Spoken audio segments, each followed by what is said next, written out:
There will be no power brokers, the wall of power will fall. Good evening, ladies and gentlemen. Welcome to the Wall of Power, a radio hour. This is your host, Paul Metza. We have a great new episode tonight. We're going to be talking about Twangfest, which is happening Saturday, May 13th at my favorite bar, Palmers Bar on the West Bank.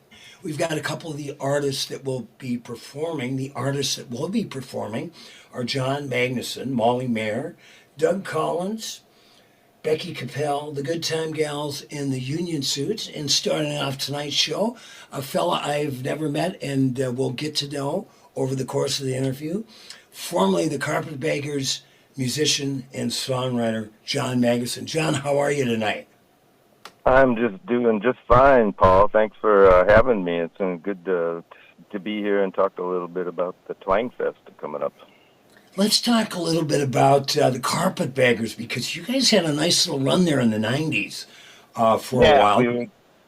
Yep, it's true. We were definitely a creature of the 90s, kind of spanning that whole decade was when we were an active, a real active unit where we were making records and going touring a lot, and playing around town a lot too. We were on the Clean label, which is Jill McLean's label, under the Twin Tone umbrella. Right. And then we did a lot of touring, and a lot of it was a struggle. But then we got lucky it was 1995 that totally out of the blue, the band Sunvolt, which came out of the breakup of Uncle Tupelo, Sunvolt and Wilco, Sunvolt just plucked us from obscurity for their first ever tour, and we got to tour with them. So, and then we went on subsequent tours with them as well. And what was good about that is all the touring on our own was hit and miss, but with them it was a little better, because they were successful. So it's kind of cool to see success up close, even if it wasn't our own success. Anyways, the band, I'll just say the Carpetbaggers were kind of they were a three-piece with a stand-up bass and an electric guitar, and we kind of did gut bucket, honky-tonk country stuff from the 50s and 60s. That was our influence, but we did a lot of original material based on that kind of backdrop. And of course, Sunvolt featured a Minneapolitan. Doug Boquist played in Sunvolt. Dave Boquist, and also and Jim was in it too. The two Boquists. So, and that was our introduction to them too. I hadn't met them, I don't think, before that whole Sunvolt thing happened. But yeah, it was good to get to know them. And in fact, then I put out a record in 2020 called Barely Noticeable, and I was able to trick Dave, and no, I'm kidding. I was able to get Dave to play on a couple songs on my record. So that was, of course, a highlight for me. Anyways, yeah, it was real lucky that we got to go on those Sunvolt tours because they were fun. Kind of the Boquist brothers, of talented duo, were kind of the acoustic version of the Batson brothers. Of course, for both girls and more.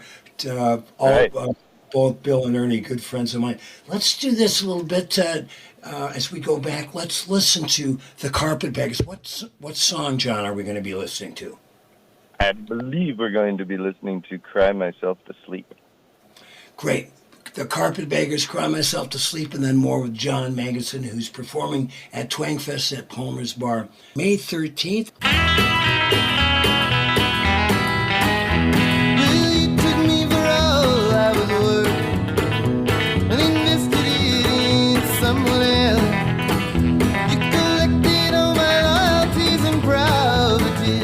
My wealth of kindness.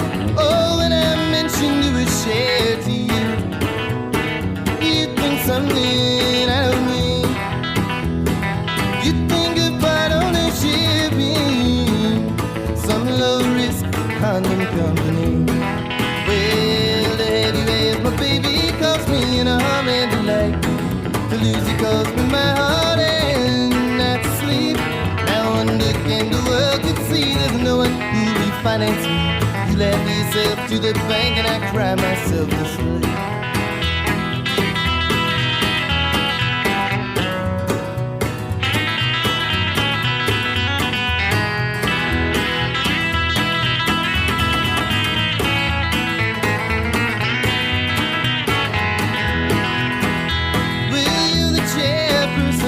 board. And I am a bored person in a chair. UFI is interested in what you have to sell and all the interest you pay. Oh, I can barely stand. That was Cry Myself to Sleep by a great Minneapolis band, remembered fondly by many of us, called the Carpetbaggers. One of the gentlemen that was in that band is still with us, John Magnuson. So, John, now where did you come from? When did you start playing music? And give us a little background on yourself. Sure.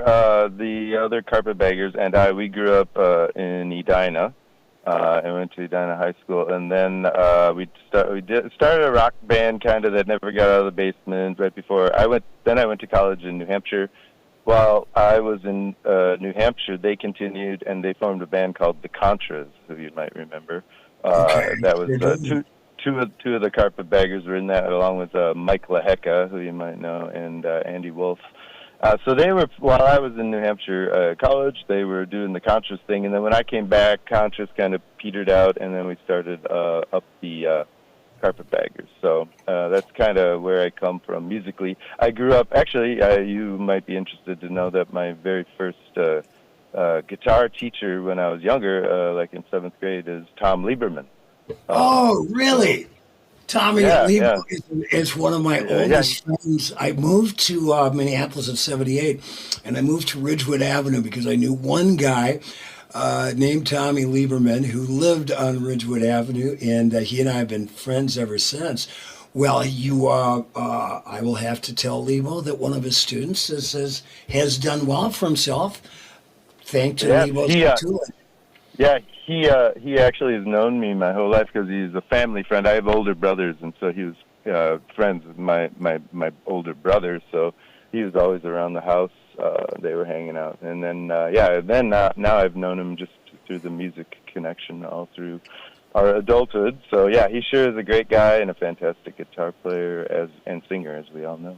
Well, and of course he had a long run with the jazz trio Rio Nito that became a quartet. Yep. And also a great solo career. I mean, the thing about Tommy Lieberman, he opened up for Brownie McGee and Sonny Terry when he was 18, and Brownie invited him on stage to play with him because he was that good. I mean, at 18 years old, not bad for a white Jewish kid from the Edina area.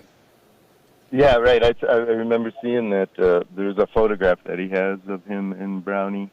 And I remember looking at that every time we would have a guitar lesson over at his place. So, yep. Well, that's something to be proud of. Well, that's a great way to get started. Now, what were some of your other musical influences, John Magnuson? Well, I came out of the womb, I'm convinced, a John Prine fan. When I was, I don't know how old I was very young, 3rd or 4th grade, I heard him.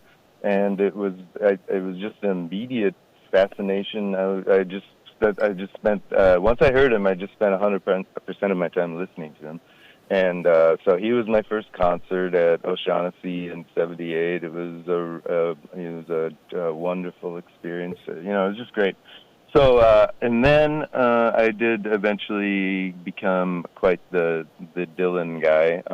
So yeah, I pay a lot of attention to Bob, and I've listened to a lot of Bob over my years. And then I got into the old country because the bass player in the Carpetbaggers, his name was Rich Copley. He's a big record collector, and he really loved rockabilly and also that kind of country that happened at the same time as rockabilly, where they sort of had to. The old country guys had to respond to rockabilly or get kind of washed out of the business.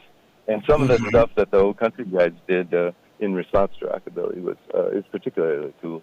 It's kind of niche-y, but that's what we liked, and so that kind of was our main inspiration in the Carpetbaggers. And so besides Sunvolt, who did the Carpetbaggers play shows with or open for as well? Because I remember you had, like I said in the beginning of the interview, you had a great run. Tell us about some of the other musicians and bands you played with.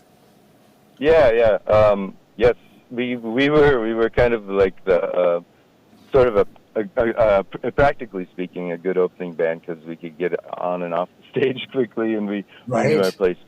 Anyways, we opened for Paul Westerberg at the State Theater. That was real towards the end of the Carpetbaggers' main existence. That was good. We got to play with the Los Lobos at the zoo, and that was really cool. Let's see, I'm blank. A really great show for us was we got to play the old Guthrie once, which I'm glad we were able to do, and that was opening for Alison Krauss.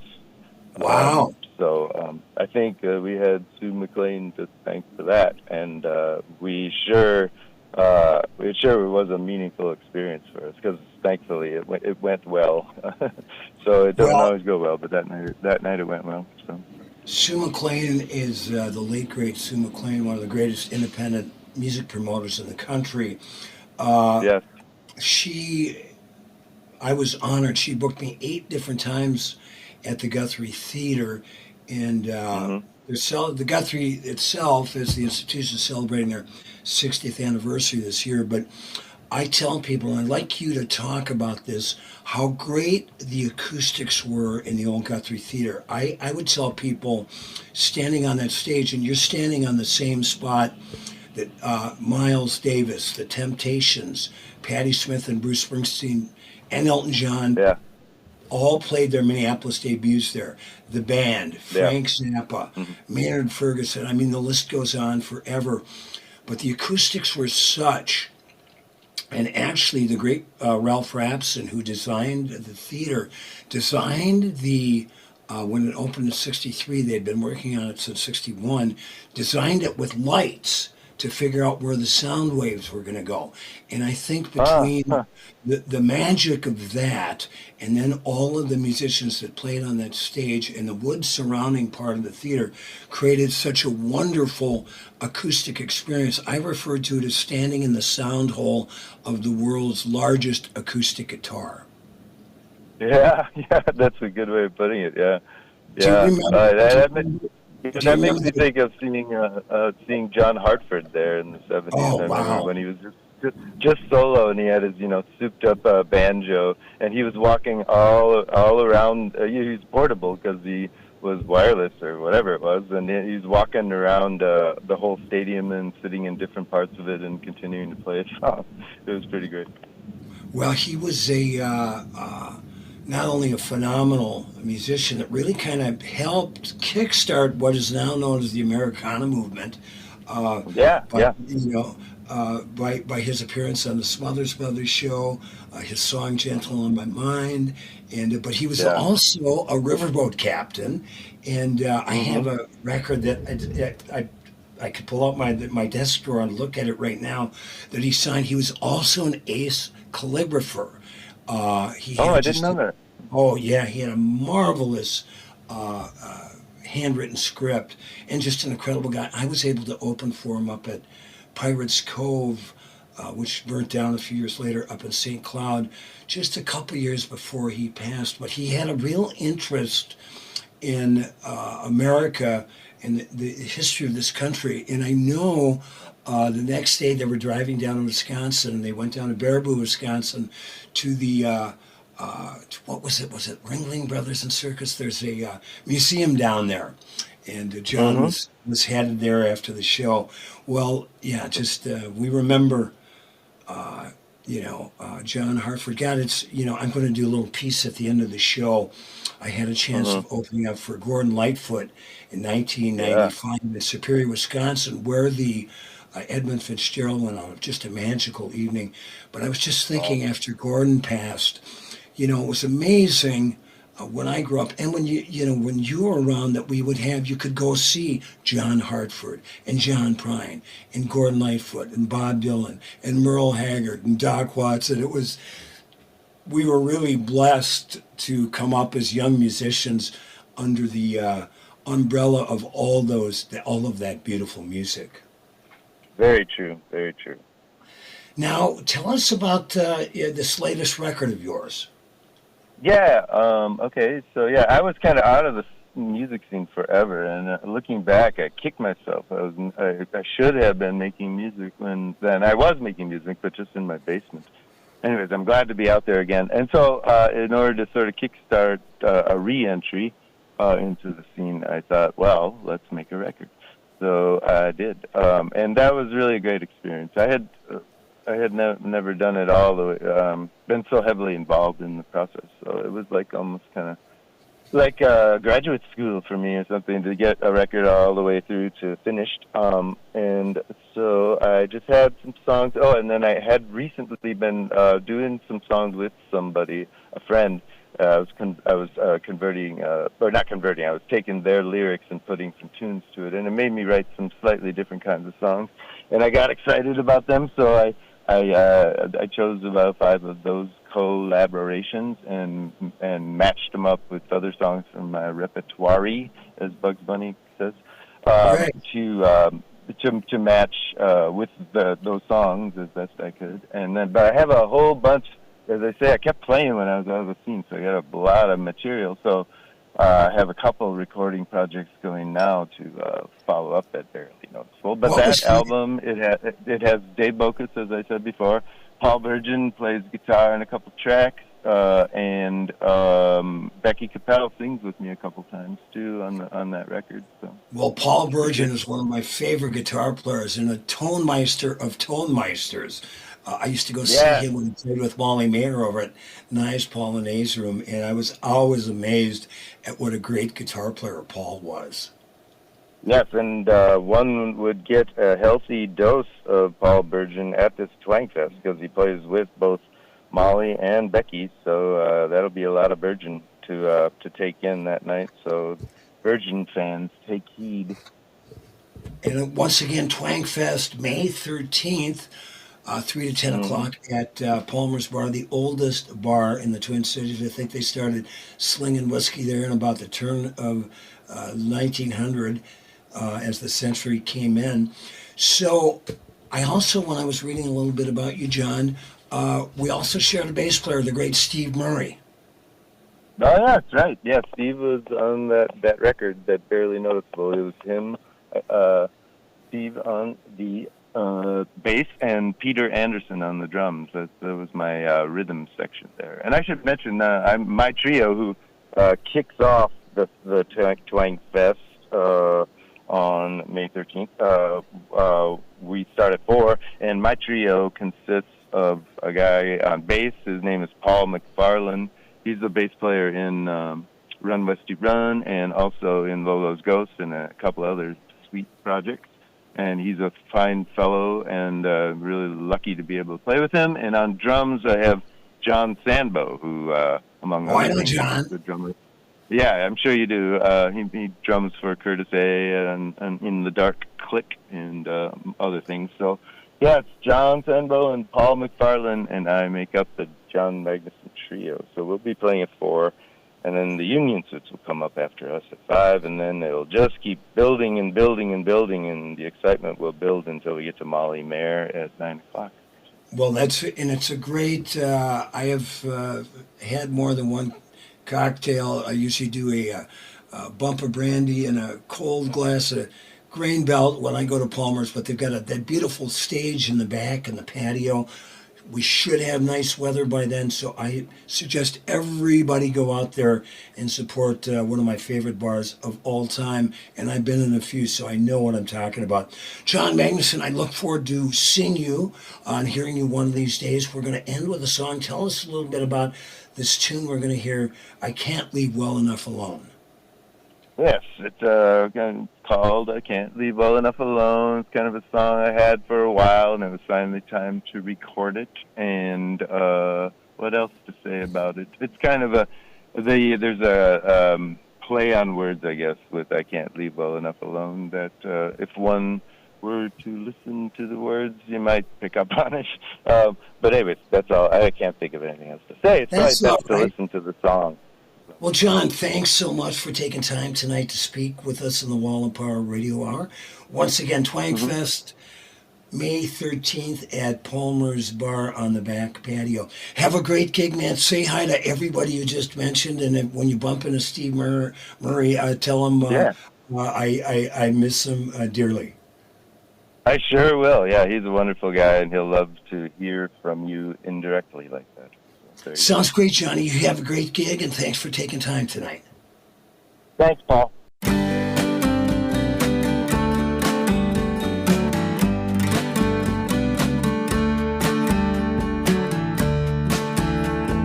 What kind of cruel game does destiny play to show me the sun when the skies are in gray?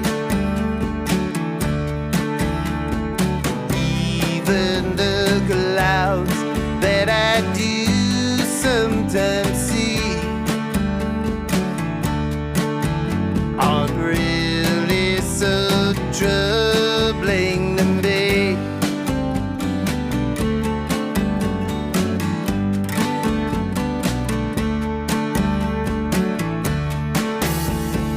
Why send me one who can comfort and cure?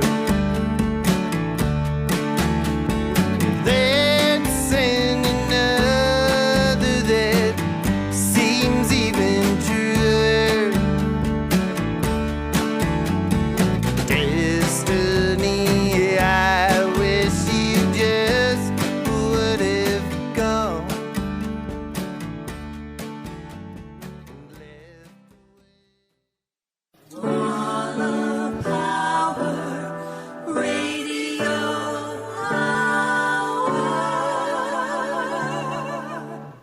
Welcome back to the second set of the Wall of Power Radio Hour. This is your host, Paul Metza. We're talking about a great event coming up on May 13th at Palmers Bar, Twangfest. We have the organizer, Doug Collins, with us now. He's been on the Wall of Power Radio Hour before, but I'll tell you a little bit about him in case you don't know. Doug was born in Iowa and known as Minneapolis' best-dressed songwriter. Doug has been called one of the most brilliant songwriters to emerge from the Twin Cities in nearly 2 decades. SouthernMinnesotaScene.com told us that. A born showman, he weaves in wry humor with soulful singing and emotionally power-packed songs. His hooky mix of Beatlesque pop and classic country are highlighted in his energetic shows, both solo and with his band, the Receptionists. His last 2 CDs voted Best of the Year by the Minneapolis Star-Tribune. And Good Sad News voted number 3 Best American Release in Spain's Route 66 magazine. This guy is bad and known internationally, and he's organizing Twangfest. Doug, how are you tonight? Good. How are you doing, Paul? I'm doing great. And tell us about how Twangfest came together, and what was your idea for putting this great lineup of music and musicians together? Well, I love the outdoors summer scene. You know, when you get to see a lineup of bands that you love.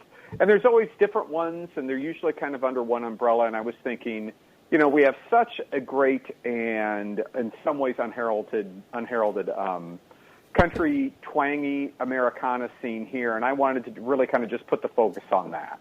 And so I talked to the wonderful Palmers Bar about that, and so they said go for it. So I just tried to get as many people as I knew who thought would be, you know, a great fit, and I was lucky enough to get the ones that I did, and that's coming up, soon. That's why we're talking about it. How about that? Yeah. Well, tell us about the bands that are playing, and tell us a little bit about each of them. Well, let me see. Well, John Magnuson's going to be starting us out. I think John is just an incredible songwriter, singer. You know, he was with Carpetbaggers back in the day, and now he's got his own little trio that has still has the same drummer from Carpetbaggers, and he has Paul McFarland, who now plays with Lolo Scos, plays with Run Westy Run, and they're just a real tight trio. I think they're amazing, great songs, great performances. We have, you know, of course, the one and only Molly Mayer is going to be headlining. She's just an institution in this town, and also just a really good person. And I was very happy and honored that she wanted to be part of this. We have Becky Capel, who I think she has an incredible band. She's a great songwriter and just an amazing singer. And I love doing any kind of show I can with her part of it. And and the Union Suits I knew them back in the day, and they have just kind of come back in town within the last 2 years. Max Markin is the leader there, and he's a hell of a front man and a great singer and songwriter, so I wanted to make sure they could be part of it. And then we have the Good Time Gals, so I'm not as tight with as the other ones, but I'm really looking forward to seeing them. I've seen them from afar, but I can't wait to see them live on that Saturday. Now, and then there's us, me and my band. We're playing. We're good. That's all I got to say about that. The Receptionists. Now, tell us once again, I asked you the last time you were on the show, we always enjoy having Doug Collins on. Where'd you come up with the name The Receptionists? Well, my day job is being a receptionist at the University of Minnesota, and I had been out of music for a while, and an old bandmate was getting married. And so he wanted to put together a band for his reception, and then so we practiced, and I said, well, we need a name, and he said, what's the name? And I said, well, it's The Receptionists, because we're playing at a wedding reception, and I'm a receptionist. So it went from being a joke to something now that has been my band name for 20 years. Now, where else are you playing around town? We just played last week at the 331. Which I love. We have some stuff coming up this summer. We're going to be playing at the Lower Town Sounds festival this summer. We're playing at Palmers. We have some stuff in the future down the road at the Turf. We just try and get out and play as much as possible. And this town, the Twin Cities, is so good for doing that. I mean, there aren't, of course, as many places as we remember from the 80s and 90s, et cetera. But the places that we have now, I think, are we're very, very lucky to have such a healthy and thriving scene. I know if I wanted to, I could go out every night of the week to a different place and see people play. And that, to me, is I feel very lucky to be in a town like that. I was just telling the story. My band, Cats on the Stars, we did 4 years of Tuesday nights, starting in about 82 at the 400 Bar, which is right on the corner of Cedar and Riverside. Yeah. Just a little bit north of Palmers Bar. And we used to have a ball. Now, back then, when you're talking about a great music scene, back then, just at the 400 Bar. Oh, my God. The 400 was amazing. And it was something different all the time. It just seemed like it was a place to go. And that's the one thing that I think these places also have in common. You went there, and you went there not even knowing half the time who the band was. Because you would see your friends. You'd see your friends there. That's where you would meet up. You'd see music, and that's how these scenes start. And the 400 is I miss that one a lot. Well, I mean, you look at. I was just going through my archives, and I found an ad from the 400 Bar. In 1 week, you could see Willie Murphy, solo piano, Spider John Kerner and Tony Glover, Cats Under the Stars, the Maroons, a great reggae band, Bill Hinckley and Judy Larson, and then Jerry Rao. There was just kind of a who's who of the West Bank music scene. Then just kitty corner from the new Riverside Cafe and the Extemp, so you'd have a lot of the musicians, national touring musicians that were playing there would occasionally come over and hang out at the 400. Now, when Cats and the Stars played there, we'd pass the hat. We made good money for a bar in the mid '80s, but they let us pass the hat for a little extra gas money. And occasionally, after a couple of cocktails, we'd run the tip jar up to Palmer's. We'd walk the tip jar around Palmer's, and people would be dumping money in the tip jar. And finally, somebody would go, well, where's the band? And that was our cue. We'd go down at the 400 and we'd take off before we got arrested. But that was the vibe. Great. That was the vibe on the West Bank. At that time, Palmer's wasn't having music, and most of those bands were at, and now, of course, the Viking. Yeah, exactly. Let's not forget the great Viking bar. Yes, Really, another great West Bank place. And I mean, these are just places on the West Bank. You know, they're still, you know, like, God, we talk about this. Me and my friends, you know, all us old men are like, remember this, remember that, remember the Poodle Club, remember, you know, what I can't, now I'm just totally blanking, but there was, the Triangle. Places all over the place. The Triangle, which was a little bit before my time, where Willie and the Bees held forth, Bonnie Raitt got the start, Colonel Ray and Glover. And then you go up the street a little later on in the 90s, you had the Triple Rock, which was, you know, more punk rock. Then you go a little farther up, you had the Whiskey Junction, there's that great blues and R&B, and then, of course, the Caboose, which had everybody from Levon Helm to Melvin McClinton to James Brown. You could literally... and I've said it for years, you know, I moved to town in '78, and when I wasn't playing, which I had eventually was playing 5 or 6 nights a week, on my off nights, I would go see whatever style of music you wanted to see on one night. You wanted to go see reggae, you went to see ipso facto. You want to go see great blues and R&B, you went to Bunkers or the Caboose. Oh, sure. Right. You know, or you'd get eventually the Dakota, hear jazz, the Artist Quarter on 26th and Nicollet. It was really an embarrassment of musical riches. Yes. I played at the Artist Quarter, and the next day it burned down, the one that was on, 26th and 1st right there. So I like to think that my band in, like, 1989 was the last band that played there before it caught fire. Oh, my God. I remember... I saw Hubert Sumlin there the night I was recording a record at the Children's Theater. They had a little 8-track studio, and I went down, and I was sitting at the bar watching Hubert Sumlin. I knew he was Howlin' Wolf's guitar player. I didn't know him. I got to know him very well. I booked him several times when I was booking Famous Dave's Barbecue and Blues starting in 2001. But I'm sitting there, and Tom Surowitz, the jazz critic, City Pages writer, the reader, I guess. Yeah, he goes, are you going to say hi to Bob? And I said, Bob who? He goes, Bob Dylan. And I look, and in the booth, there's Bob Dylan, shades, polka dotted shirt, that great great hairdo with 2 gorgeous women. So I walked up, introduced myself. I happened to have the dub cassette from our session. I gave it to him. I gave him some promo from Cats on the Stars. I still wish I had a picture of Bob Dylan ringing the Cats on the Stars one-page promo sheet. What a memory. How great is that? Oh, it was phenomenal. And then, you know, over the years, boy, I saw Jay McShann, Joe Pass, Tal Farlow, Dave Ray on Sunday nights. I mean, that was the AQ as we know it. And then all the great, the Billy Petersons, Bobby Peterson, Mike Elliott from Natural Life.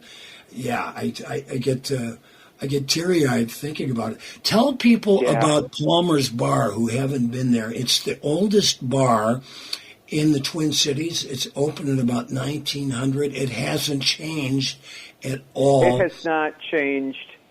There had been times when I hadn't been in there for a couple years at one time. And I went in there, and it was just basically like the only thing that had changed was me.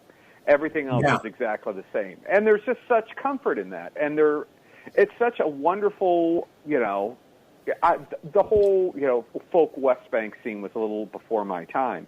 But I feel very much of that being alive in there, and the fact that everyone goes there. There's no, you can see from the top, you know, from the one socioeconomic spectrum, the whole thing is there on any given night. And everything there is, they have great music. They have people who love music who go there. And you go there, and when you play there, people pay attention. And that's not always the point. That's always the case, I should say. And I sat in with there, Alicia, and they have this great outdoor patio now, so I am knocking on wood right now that it's going to be a clear and sunny day. I'm positively imaging that right now.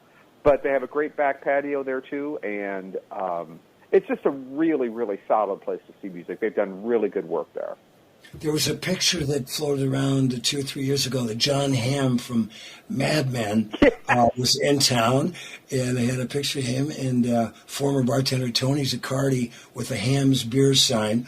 And just to show you where the who might stop in at the Great Palmers Bar. You honestly never know who's going to stop into Palmers. That is true.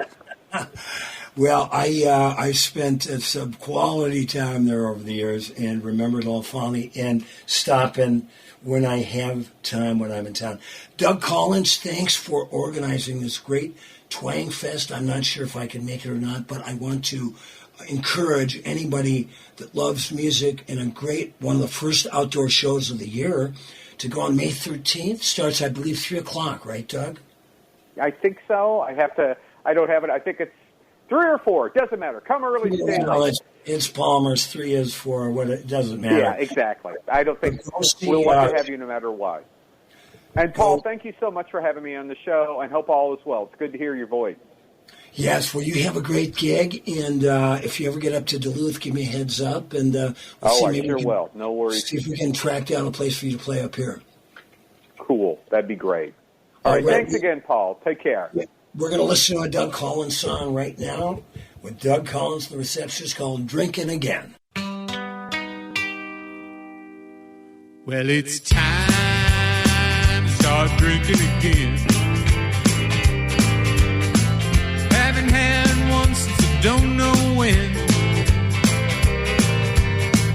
Just like you said, everything must end. And it's time to start drinking again. I gave it all up for you, and now you're gone. There's only one thing left to do. And it's time to start drinking again. Let's get it, boys.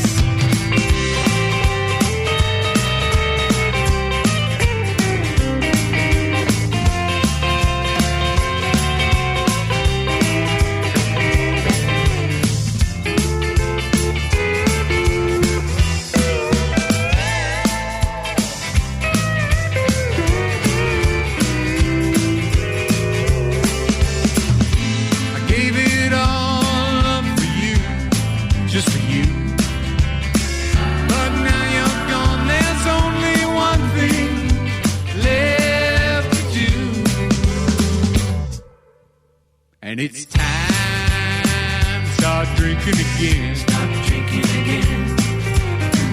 Haven't had one since I don't know when. Don't know when. Just like you said, everything must end. And it's time to start drinking. It's time to start drinking. It's time to start drinking again.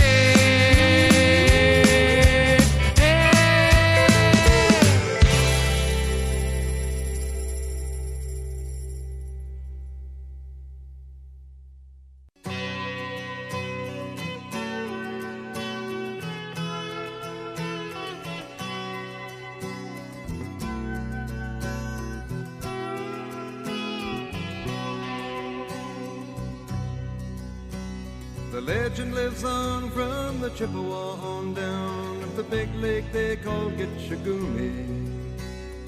I want to take a few minutes to salute the late, great Gordon Lightfoot, who was one of my biggest influences on my own musical and songwriting career. My sister Kathy brought home his record Lightfoot in 1968 from college, and I played it and fell in love immediately. He was really my Bob Dylan before Bob Dylan. In 1995, he had a show in Superior, Wisconsin, where, of course, the Edmund Fitzgerald left port. Now, he had played Duluth several times, but never played in Superior. My friend Tracy Lundeen was promoting the show, and I called him and I said, "Do you need an opening act?" He goes, "Yeah, we'd love to have you." I couldn't have been more excited. It was August 5th, 1995. I got to the gig and I started to set up my stuff. I was going to do a 5-song opening set. And this gentleman that I thought was working with the production company was helping me plug in. And I said, "Geez, what's your name and what do you do?" Thinking he was with the production company. He goes, my name's Barry. I'm Gordon's manager. Let me tell you, that doesn't happen very often. So I played my 5 songs. When I got done, Barry came up and said, "Great job, would you like to meet Gordon?" Well, of course, I want to meet Gordon, my first real musical hero. So I went back to the trailer, and there he was, the great Gordon Lightfoot. And Gordon goes, "I liked your first song, your third song, and your last song." I melted like a Snickers bar in the back of a car on a hot July day. I couldn't have been more honored or humbled that he actually listened to my set. And in baseball terms, I was batting 600 at that point.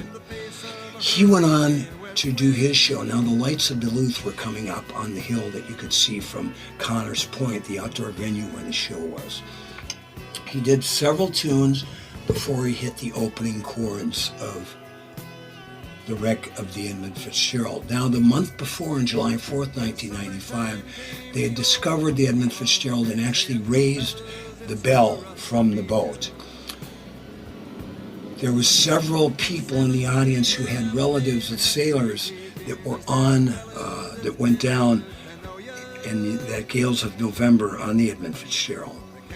So when he started to play the opening chords, this ghost foghorn from out in the bay just went really loud. And everybody knew this was going to be a very special moment. He played the song this gorgeous evening while the nice warm wind was whipping through. And at the very end, when he got done, there was about 29 or 30 seagulls representing the sailors that went down in that tragedy that swooped down over the stage and flew away. It was pure magic and one of the most intense and soulful musical experience I've ever been a part of. Gordon Lightfoot was also one of Bob Dylan's favorite songwriters, and they said when Bob was on the road, a lot of times he'd sit around with his band and they'd play Gordon Lightfoot songs. It doesn't surprise me. Gordon was one of the best. I want to salute him and tell him in the great songwriting heaven how much I have loved his music, continue to be inspired by it, and what a great moment that was for Paul Messa opening up for Gordon Lightfoot, August 5th, 1995.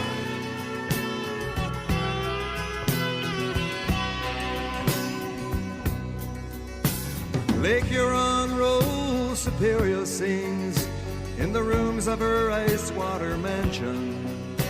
Old Michigan steams like a young man's dreams. The islands and bays are for... Thanks for listening to the Wall of Power Radio Hour. The show was produced by Paul Metza, engineered by Brett Johnson. We'd like to thank our guests John Magnuson and Doug Collins. My book, Alphabet Jazz, has been getting great reviews. You can order it on Amazon or pick it up at the Electric Fetus. And I'm going to be playing a special show at Sacred Heart Music Center as part of Dylan Days with a fellow by the name of Jeff Slate from New York with my buddy Sonny Earl on Thursday, May 26th. Once again, we salute the great Gordon Lightfoot. And like my dad used to tell me, remember to be kind and make someone happy. While the power will fall, and someday